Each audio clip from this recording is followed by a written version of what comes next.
Hello and welcome to marketing91.com. In this video, we are going to cover the topic on group. Let's start with the definition of group. Two or more individuals interacting and interdependent who have come together to achieve particular objectives. So why do people join groups? They do so for security, status, self-esteem, affiliation, power, goal achievement, satisfying needs, and common interests and goals.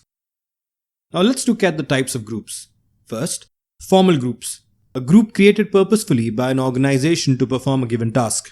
Such groups are hierarchal, wherein people are ranked based on status or authority and certain rules and regulations are specified. There are two types. A. Command group. Such a group comprises individuals who report directly to a manager. Example, the superior and their team of workers. B. Task group. Such groups are formed by management to achieve certain organizational goals. For example, when faced with a problem involving multiple departments, a task group comprising representatives from each of the affected departments is formed to study the problem and arrive at a solution. Next, informal groups. Such groups are associations of persons and they are neither formally structured nor created by an organization. They serve the need for social contact, such as A. Friendship groups. Such groups are developed by individuals who share common characteristics. Example, social associations formed outside the workplace based on similar age, ethnic background, and so on. Next, interest groups. These groups comprise persons who share common interest. For instance, employees who group to seek improved work condition, increased pay, and so on. Next, let's look at the influence of groups on interaction skills. First, providing encouragement to others. Next, harmonizing. Third, respect for differences or diversity. Fourth, acknowledging self and others' contribution. Fifth, disciplining oneself to preserve group cohesion. And finally, cooperation. Now moving on to the topic of group structure. It can be defined as a pattern of interrelationships between individuals constituting a group. Now let's look at the characteristics of group structure. First, a formal leadership. Each group has a formal leader. The leader's characteristics and leadership style greatly influence group working. Next, roles. There are a set of behaviors expected of individuals in specific positions within a group. A. Role conflict. In this scenario, an individual is faced with conflicting role expectations. Example, an organization may expect a manager to work long hours while his family would want him to devote time. This creates a role conflict as an employee and a family man. B. Role identity refers to attitudes and behavior consistent with the role. An individual exhibits different attitudes and behaviors in a different manner when performing a manager's role than those when being a leader. C. Role perception. It is an individual's viewpoint of how to act in a given situation. D. Role expectations refers to others' beliefs pertaining to how a person should behave in a given situation. Example, a leader is expected to be able to control various situations. And finally, role ambiguity, where people experience role ambiguity when they are unaware of expectations from them. Moving on to the third, norms, which are rules within a group governing members' behaviors. They include A. Performance norms, which refer to how hard group members should work getting work done, members' output levels, and so on. Next, appearance norms include appropriate dress code, group loyalty, and appearing busy at the right moment.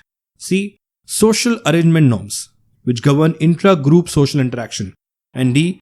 Resource allocation norms, which cover aspects such as pay, assigning difficult jobs, and allocating new tools and equipments.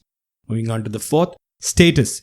A socially defined position or rank accorded to a group or group members by others. Intra-group status differences exist. Example, an organization employs various status symbols such as large offices, expensive cars, exclusive club memberships, and so on to reflect a person's status in the organizational hierarchy. Moving on to the fifth, size. Group size affects the group's functioning. Smaller groups are faster at task completion compared to larger groups. Social loafing is the tendency of individuals to invest less effort when working in a group compared to that when working independently. Social loafing occurs because of the following reasons. An individual in a group may be convinced that other group members are not pulling their share, or job responsibilities diffused, or others' presence make people believe that their own contributions are less important. Example, a scenario in which some construction workers work vigorously on a site while other workers lounge on rock walls doing nothing. Moving on to composition, which includes group activities that require a multitude of skills and relevant knowledge. These include heterogeneous groups, which are composed of members of different abilities, genders, personalities, opinions, culture, skills, so on. And homogeneous groups, which are members similar in terms of age, personalities, opinions, religion, culture, and so on. Moving on to the 7, group cohesiveness. It refers to all forces that cause group members to remain in a group.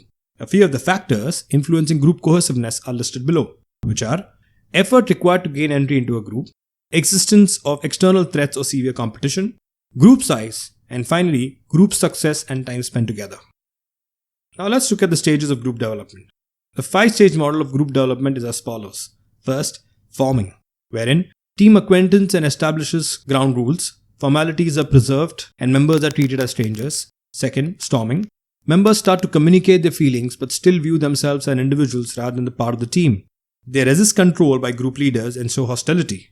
Third, norming. People feel part of the team and realize that they can achieve work if they accept other viewpoint.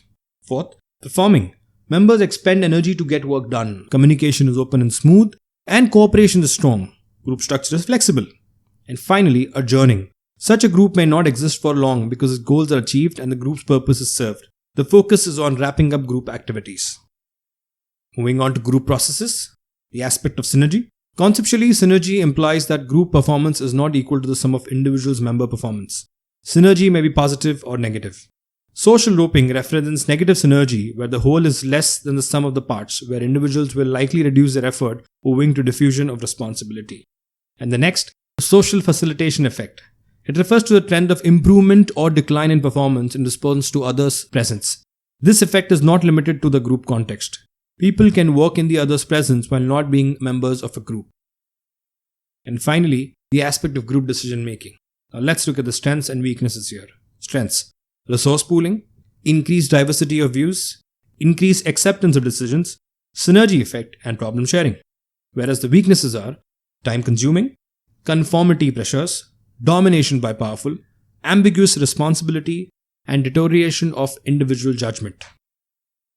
Thank you.